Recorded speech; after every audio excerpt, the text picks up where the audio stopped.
All right. Well, good morning, good afternoon, or good evening, everybody, depending on where you're from or when you are watching this. My name is Garrett Zimmer, aka PB Jelly Games, and I'm one of the co-founders of the MinecraftEdu Chat and the MinecraftEdu After Chat. We had an absolutely fantastic discussion tonight. We were talking with our fantastic host, Todd Russo. We're going to introduce him in a minute. But the first thing I want to do, and I've been dying to do this all day, is say, to those of you guys who had your first day back at school, congratulations on surviving the first day, and I hope that the rest of the year is just as exciting. Please leave in the comments down below if you had a fantastic first day. Let us know how it was. Let us know if you got a chance to integrate game-based learning in the classroom this or are going to this year, because we really do want to know. And this brings us to our topic of tonight's Twitter EdChat, which was gaining admin support for game-based learning. Such an important topic. There's so many educators out there right now who are a little bit on the fence and not sure if their administrators will be on the fence or how to get their administrators off of the fence and onto game-based learning. So let me introduce, without further ado, and then we will introduce Mark, our other co-founder. But first, we're going to introduce Todd Russo, who is an assistant principal of, I'm going to let you explain it because I forget the name. But why don't you go ahead and tell us a little bit about yourself, Todd? No problem. Thanks, Garrett. I'm Todd Russo, 11th grade assistant principal at Henrietta Senior High School outside of Rochester, New York. This is my 8th year at the high school, and before that I was a social studies teacher at the high school level. So I've been doing the Twitter chat for, I think about 3 months now, and have really come to see the value in using it in education. And at the high school level, it hasn't really made its way there yet. But if I have anything to do with that, at least at my high school, I'm hoping to be able to start talking with teachers about incorporating it. So really excited to be here, and I thank Mark and Garrett for inviting me, and hoping to have a great conversation tonight. Awesome. Well, Todd, thanks for joining the chats. And everyone's voice is important, but we definitely appreciate having you join us and be on the chat. And I think that your voice is just very important and in helping others gain support. Let me introduce myself. My name is Mark Rundell. I'm the other co-founder of the chat along with Garrett. And today was my first day of school. And so many teachers were saying, oh, 179 more, and I was thinking, yeah, only 179 more. Like, I was amped. I was ready to go. I had a great day. I was looking forward to this chat, really excited about this chat. And I'm just really excited to keep using Minecraft in the classroom. And hopefully, I think it really begins with administrative support. Because if you don't have that buy-in and you don't have that support, you're never really going to get it off the ground. So monumental chat, so important, especially, for September. Just great. So I'm so glad we got started. We ready to roll with question 1? Yeah, let's talk about Q1. Mark? So, Todd, this was a great question. What are some possible roadblocks that could be experienced while trying to implement games like Minecraft in the classroom? Was there anything that really jumped out to you or anything you wanted to expand on? I think one of the things that I saw a lot about, and this is the area that I probably have the least amount of experience with, are some of the changes that I read and just the comments and the answers to the questions of people experiencing new versions, and now that Microsoft has purchased MinecraftEdu, just being able to update machines, access to machines. I think that's probably one I could speak to, and I saw some really creative responses where companies were donating computers that had been previously used, as well as trying to creatively schedule computer lab times and things like that. And I hope as we continue to branch out and utilize digital learning in classrooms, that we see more schools being able to get access to labs, or at least just access for students, or in some cases, I'm not sure what everybody has access to as far as their ability to bring in, have students bring their own devices in. I know which can pose problems once in a while with infrastructure, but in our high school, students are able to bring their own device and connect to our network and utilize their own equipment. So whatever those things are, I think that's the key, in being able to provide access to the gaming that we want to see, Minecraft or otherwise, where all students have some degree of equity. So I hope some of those software and hardware issues with the updates and things like that can be worked out over time. But I really feel like the piece that administrators like myself or higher up, central office, really got to look at is access. Yeah, and I think Obama is, one of his campaigns that he ran this year was really about pushing that equity, especially in terms of internet connectivity within the classroom. So wasn't there a huge amount of money that the ESSA, Every Student Succeeds Act? Yeah. Mm-hmm. Yeah. And go ahead. No, I was just going to say, so, the future is looking bright for these types of things, but it's truly a challenging roadblock that we have. Was there any other roadblocks that stood out to you, Mark?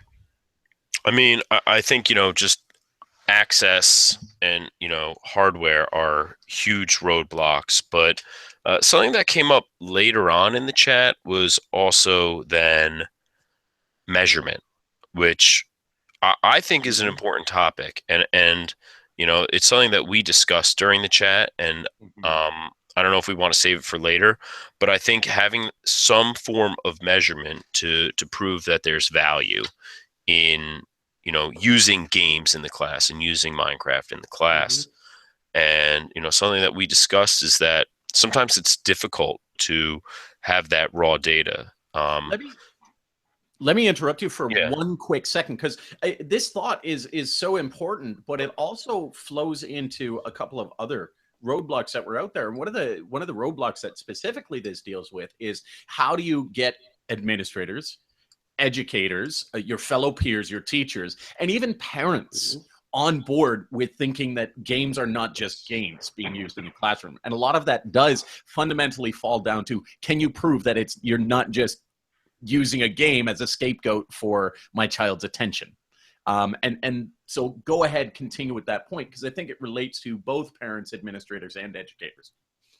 No, I feel that that's a big roadblock. How do we get the data? What are we looking for in the data as well?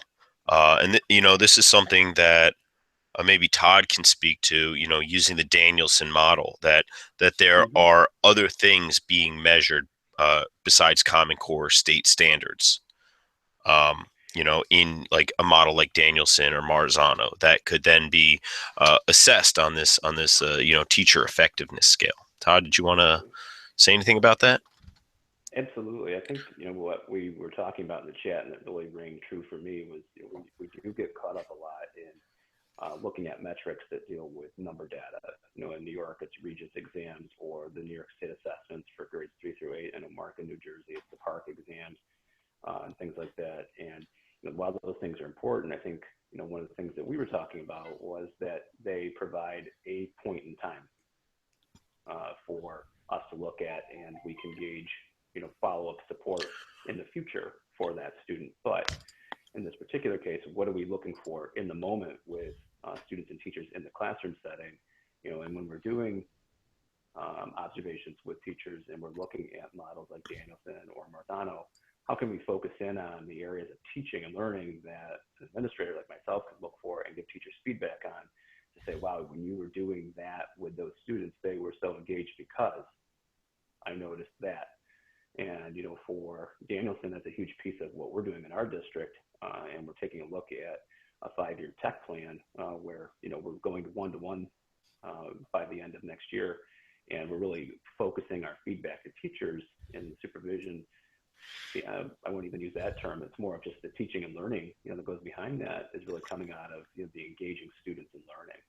And that's where I would say you can have your evidence. Greater student engagement, more feedback, tied into that is going to provide, I think, a lot of the metrics and numbers that we're looking for.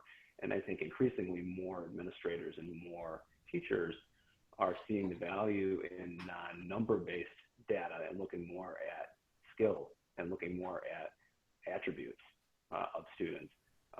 And I think that's a paradigm shift in some case, but one that I know we're looking at and I think would really follow along with what we were talking about and what some folks on the chat were talking about. Yeah, so go ahead, Mark. Well, no, I'm sorry. You go, because I'm kind of jumping here.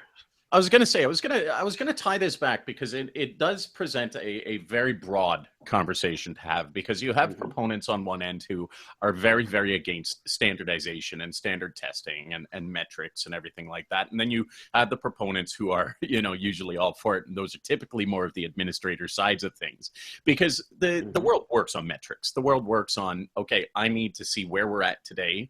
As a business owner, accounting is very, very much like you put it.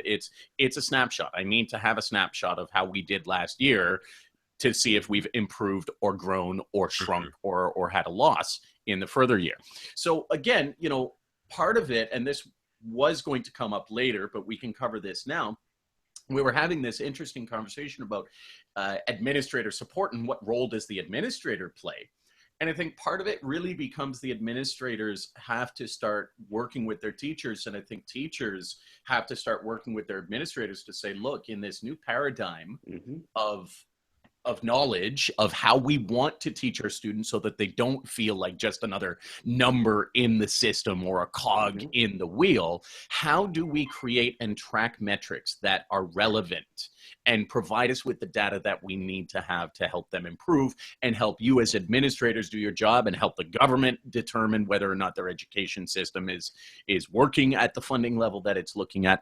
So what are your thoughts on that, Todd? I really want to hear from you a little bit more on how would you encourage teachers to kind of work with administrators and administrators to work with teachers in the model, for example, that you guys are looking to adopt, which seems to me to be very much hand in hand with teachers. Let's find a better way of determining the metrics. Yeah, I think really what I would say is, I'm looking for teachers to come to me and we want to look at that. It's really going, I guess, into the feeling like you can step out of a comfort zone and go outside of, what you've done and tried and true. And while there's something to be said for that, and I think increasingly as we're looking for students to create and innovate, and our teachers, really need to be that middle ground, that bridge. And, if a teacher can come to me and say, hey, I want to try this, will you support me? I'm going to say, yeah, let's talk about it. I might need a little bit of information around those other areas. And I realized we were just talking about the metrics piece and the data piece. And, but I think, what we're looking for are teachers that are excited about new learning. And, how will this opportunity really increase that? And what is it that they can do with administration? I think that's the key piece, is being able to work hand in hand. One of you guys just mentioned that. And, that's the united front that I feel like, if we can work together, and I can understand what's going on in the classroom, as far as the depth of what the teacher wants to do, and the teacher knows what they need from me, whether it be, hey, I need licensing, or I need, this or that. I really want to, and I want them to be able to be comfortable with it and be open, because they are taking a risk and they need to be supported and celebrated for that. Yeah, that resonates very true. And I know just teaching from the speaking from the teacher point of view and the teacher side, I think most, if not all, teachers would agree with me that say one of our most valuable assets and resources is just time. We need time. And I know going into my school year, I pretty much have all my PLC meetings already planned out for me, what I'm going to do. If I'm going to go ahead and implement this and implement it very effectively, and we want to talk about that data piece, I'm going to need some autonomy. I'm going to need, trust from my administrator that maybe I'm collaborating with guys like you to plan out meaningful lessons, or collaborating on how to collect data, and then using some of that PLC time. I understand I might not be able to use every PLC meeting, but some of that time for my own independent research and investigation, and time to look at that data. I know that's something that I personally, as a teacher researcher, I'm interested in. And I would like to see more, teachers given a little bit more autonomy to investigate topics of their own choosing. which may be, Well, I think game-based learning. Sure. I'm sorry to have No. cut you off there, Mark. I'm rambling. No, no, I think you're making a good point, because what you're getting at is making me think about, one of our focus areas this year, and without getting into the whole Danielson rubric, there's a part that talks about student engagement. That's one of the domains, and that's one we're focusing on as we look at our one-to-one work, with one-to-one computing. And this feedback I'm going to be giving to teachers, but what I'd love to have them come to me with is like, okay, this is what the district's doing, but what are you going to do about that? Okay, what do you want to do to make that come alive for you in your classroom? And how do you see that happening? And what can I do to help you? So I think that's a great connection, and that's what I would love to hear that from somebody, like, okay, this is what you guys are looking for us to do, but this is what I want to do to make that happen for my kids. And yeah, let's go. I was there yesterday. I'm ready to roll with you because I want to see that happen. Awesome. I wanted to do a follow-up to question 1, and this was actually asked by our co-moderator, Garrett, PB Jelly Games. And I think that extension is that, we highlighted there are a lot of roadblocks, but does the value justify us pushing forward to remove the challenges? So, what, he says yes, and, we're all going to say yes, but what is the value just in pushing through those challenges and those roadblocks? I think we can find value in just that. What value do you see in working through these roadblocks? Well, go ahead. Yeah, it's your question. I asked the question. It was really a provocative question to hit towards the educators who are using Minecraft already, because I guarantee you, and the response was resounding. It was a resounding response of yes, yes, yes, all the way. And I think in asking that question of ourselves, we know the roadblocks. Is there justification in there? That's really one piece of the puzzle that will pitch and sell administrators on the use of Minecraft. And it goes right back to what you were saying, Todd, is if you have a teacher coming to you who is passionate about this as being the right learning tool for their students, because their students are so much more engaged and all of those pieces are in place and the classroom is on fire, that is it right there. That's part of the pitch that you make to your administrators to get them on board. Yes, I would agree. I just see.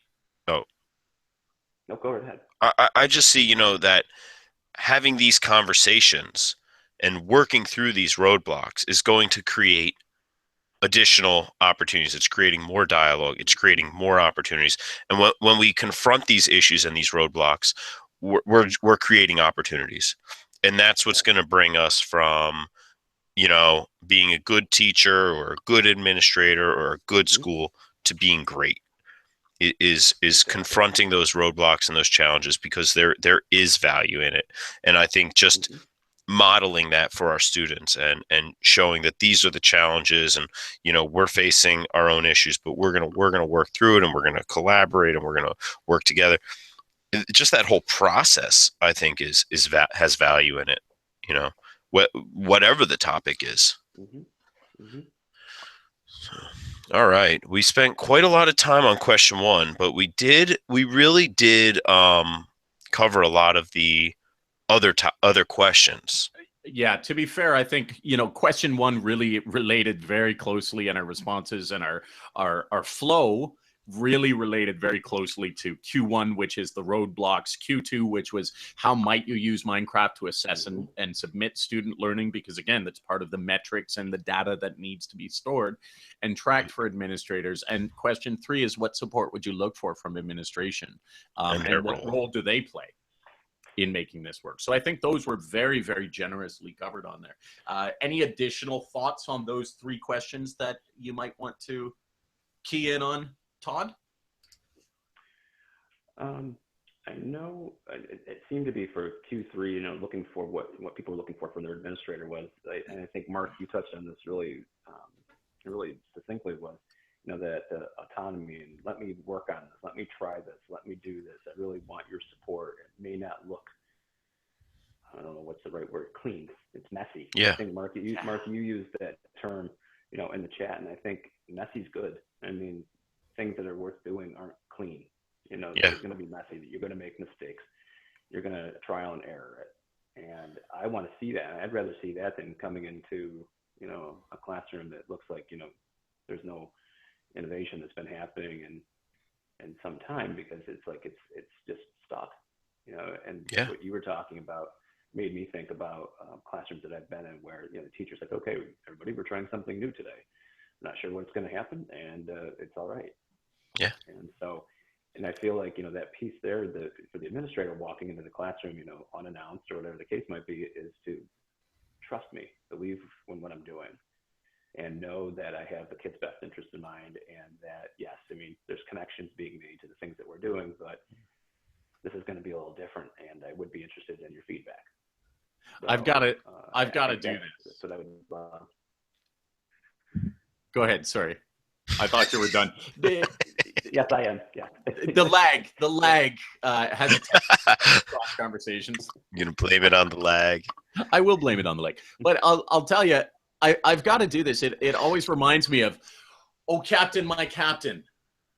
And if anybody has not seen that movie, The Dead Poet Society, we are in such a glorious state of education when we get to have these kinds of conversations with administrators and see administrators who are, truly supporting this innovation and this new approach, this messy approach, but this student engagement driven approach. It's just, we are living in the time of Robin Williams as the captain of the classroom. It's beautiful. Yeah, and I love that word you use, that messy, because I think a lot of us, we think of learning as, this linear straight line, when really it's like, you're going backwards, you're going up, you're down, it's all over. It's not that nice linear line on the chart that just is nice and neat. It's right. It's sloppy, it's messy, it's a little chaotic, but eventually the growth that happens and that engagement and just everything else that comes into place that you weren't even expecting to happen. Well, I would add to that too. I'm sorry. I'll blame the lag this time. I would add to that point that if I were a teacher looking at myself as an administrator, I would want me to encourage the risk taking, and to know there's always going to be roadblocks that are going to come out. Or there's always going to be things that others might be thinking. We had talked about earlier, what my peers think about this, and things like that. And that as the administrator, I need to be able to say, don't worry about that. I believe in you, I trust in you, and I know that we're going to move forward together because it's worth it. And the mindset has to change to really acknowledge that. So I think that's always going to be there. We don't get stuck in it, but we work together to get around it, over it, under it, whatever that case might be. Awesome. All the reasons we've been talking about. And I think that really leads well into our final question, which is something that we haven't addressed in the after chat, is parental buy-in, and how teachers and administrators can justify the use of games like Minecraft in the classroom to, the larger community, but mostly the parents. Mm-hmm. Yeah, I mentioned, I think, in responding to someone's their tweet during the conversation, was that about confidence. I think it was the confidence that playing and using Minecraft with their students could bring to that child, and how that helped them find some part of them that they didn't know existed because they excelled at something. They were able to think about that. And I've seen that with my own boys. And when you ask them about, well, why'd you do that? I mean, just smile goes on their face, and I mean they're talking as an expert about that. And I really feel as a parent on the other side, if you can tell me about how game-based playing or Minecraft in particular, or anything like that, is going to help my child find something that's not working for them already, then I'm going to listen. Now that may just be me, but I think if you can tell me how that's going to complement the things that I know about school, and I have to assume that I'm a parent who may have not been in school in a while, then I want to see, how that's going to really tie in with what I might see at home when my kid plays a video game or something like that, and the sense of accomplishment that they get when they're able to solve a problem or work together. So I think you really have to, and I think, Mark, you might have been talking about this, a little bit, how do you convince parents that it's not just playing a game and there's something more to be said about it. There's an experience that comes with it. And I feel as an administrator, I mean, my job would be to work with teachers to say, this is, we're trying something here that really hasn't been done before, because we know, what the research says. We know what benefits exist when it comes to giving kids these opportunities. So, I mean, I feel like it would be, I don't want to say a fight worth fighting. I don't think it has to be a fight, but I think it's, it's a conversation worth having, and inviting parents into that to share their own experiences with their kids at home. So what they've seen as growth. There's a similar education point that, we can bring up as a correlation to this, and that is the use of maker spaces. Which have been, generating a lot of traction and a lot of success in schools. And Minecraft does have the opportunity to play right into that field of makerspace, to give students that support, that development in terms of soft skills and collaboration in the 21st century skills that we talk about. But I think there's even an argument beyond just those additional skills in being able to prove it to parents. And I like how a lot of the conversations I have with educators, and when they're talking about, and these are educators who have used Minecraft in the classroom for a long time, when they're talking about it, they don't teach any differently. Right. They're teaching the same things. They're teaching in very similar ways, but they're utilizing a platform that allows it to be done in a much more inclusive way. Not only a much more inclusive way, but a much more engaging and sometimes a little bit more difficult to progress, or you have to problem solve through, and you have to figure out, how do I really turn this into the lesson that I want? But in a lot of cases, the students are there to actually help. So in students assisting with developing those lessons and assisting with saying, how am I going to show you and prove to you that I'm learning? The student is learning and doing that. So again, for a lot of teachers, it's really at that ballpark or that area where they haven't changed anything about the way they teach. So you can say to parents, look, here's the difference. I can have your child do a project with a diorama or with graph paper, or they can do the exact same thing in a much more engaging fashion and learn even more and retain even more by doing it in a virtual environment. No, yeah, that's a good point. I agree. We're not starting with Minecraft and saying, how can I adapt, my language to, or my math to, be with Minecraft. I'm not starting with Minecraft. I'm still starting with the skills or the standards and saying, all right, how can I do this? What can I do to engage, all of my learners? And, I think in a classroom with student choice and student voice, not everyone's going to go to Minecraft, not every time.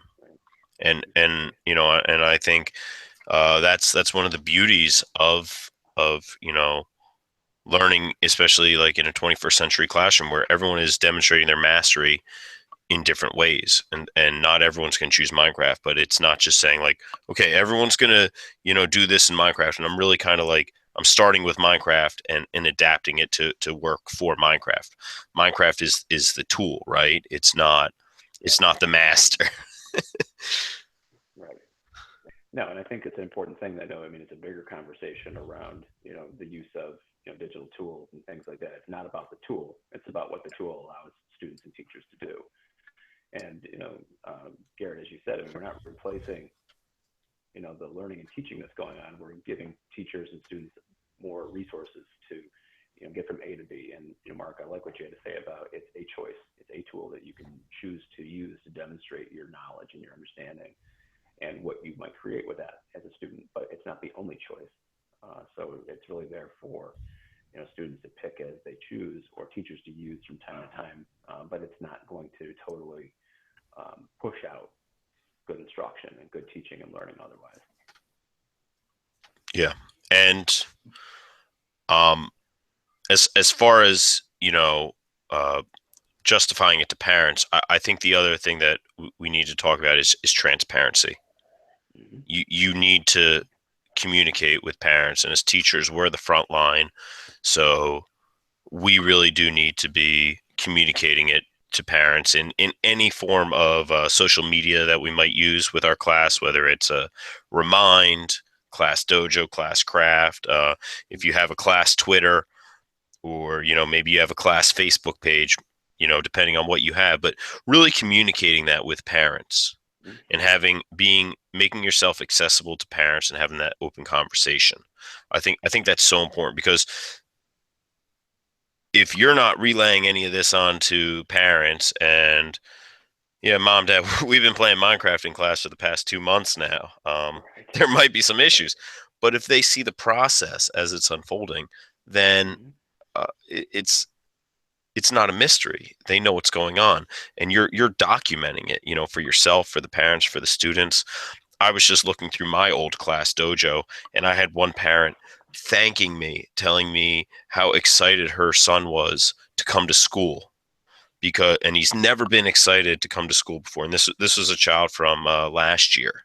But that's the stuff that I love, where I'm actually getting the support and justification from the parents. Exactly. And this actually goes back to what we were saying in the very early stages of our conversation, talking about how do we assess with Minecraft? How do we showcase? And one of the interesting themes that always comes up in Minecraft Ed chats and when talking about Minecraft in education is this idea. And in fact, Andrew Kaufman, I'm looking at his tweet right now, was very, very dedicated on this fact that today it has to be about sharing.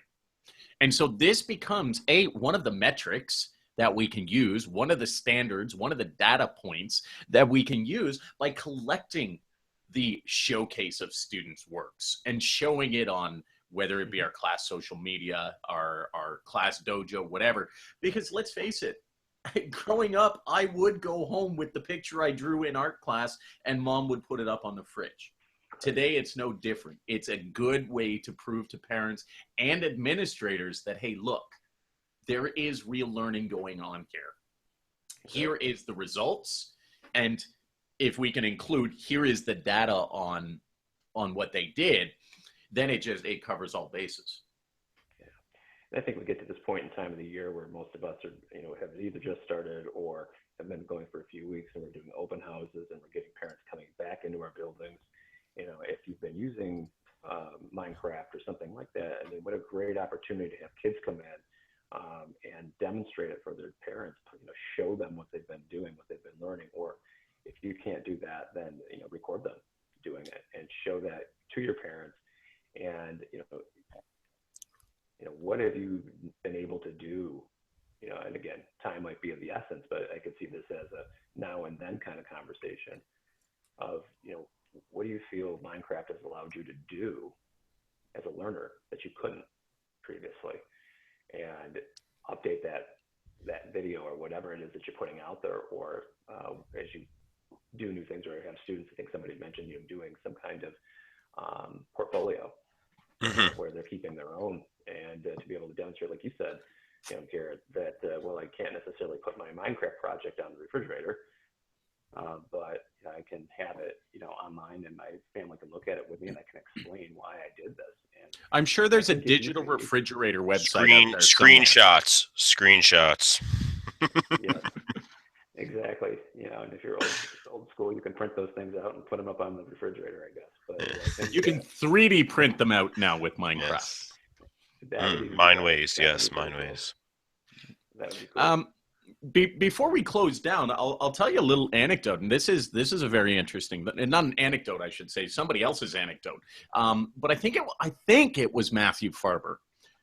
who was talking about this. It was either him or Steve, and there was quite a conversation going on around this about having parent-teacher game nights, where the parents actually came in to a school that is using game-based learning and actually took the opportunity to sit and play and understand these games. And what's really interesting about that, and especially with Minecraft and the majority of these games, is if you can incorporate the students as the teachers to teach their parents in this environment, immediately doors start to open and recognition takes place. So that's another example that, you know, those of you out there might be able to gain some admin support and some parental support on. Yeah. I think actually that was me, Garrett. So I'm glad you're confusing me with Steve Isaacs and Matt Farber. I'm actually honored. You're on par with them, my friend. Yeah, that's what I did last year. I believe it was in April. I have a YouTube video where I had a student-led professional development, and I invited teachers and the students' parents in to for a 1-hour PD where the students showcased the work that they did in game design and in which included Minecraft. And it was a huge success, and I do want to take that to the next level. And really, I want to start doing parent game nights. I want to do teacher game nights, you know, because I think there's value in, you know, playing games that then we can then discuss and say, well, how are we going to use this in our classroom? I did an egg camp like that at Ed Camp Jersey Shore in Middletown. And I just said, like, let's play games. And, you know, I busted out 3 or 4 different games, and we played like a round or 2 of each. And then we discussed how can we use this in the classroom, and what would it look like in, you know, a high school science class, and what would it look like in an elementary general ed class, and what might it look like, you know, in another class. And it was a lot of fun. It was fun just busting out different games and playing them. Sure. Excellent. And there's no success that's greater than when you haven't a chance to experience it. Yeah. And for parents, for administrators, for teachers, for educators who may be on the board or on the fence, I should say, experiencing it, get the opportunity. Just play. Yeah. All right. So I'm going to give you 2 gentlemen an opportunity to say your final thoughts. So Todd, why don't you roll us out with your final thoughts on the EdChat, and any last words? Any last words? Sound like we're about to send them to the firing squad. Well, again, I thank you guys for giving me the opportunity to come on and talk about something that I'm pretty passionate about, and that's flat screens. And you know, this is a different, like I said, it's a bit of a stretch for me because I'm not a big Minecraft player. My kids play, and they talk with me about it all the time. So, and my son reminded me tonight, Dad, you've got to practice before you do your chat. I'll be okay. But you know, I really feel like the job that I can do is to promote the risk taking that goes with ed tech in general, but in this particular case, the use of Minecraft and game-based playing, and being able to encourage teachers to go with their gut. You know, I think I was talking about this with somebody recently. We all grew up in the beginning of the video game frenzy. You know, we sat in our living rooms and played Atari and Nintendo and things like that. And you know, we celebrated when we achieved things. And you know, our parents looked at us like we were probably crazy. But you know, what does that mean now? And what can we do with that power, you know, in our classrooms, and really trying to go deeper with engaging our kids? So I think that's what I can do as an administrator. And I think this chat tonight really just drove it home deeper for me that there are people who are willing to take those risks. And I'm sure there's plenty of them sitting in my school that I'd love to have this conversation with and say, okay, what can I do for you?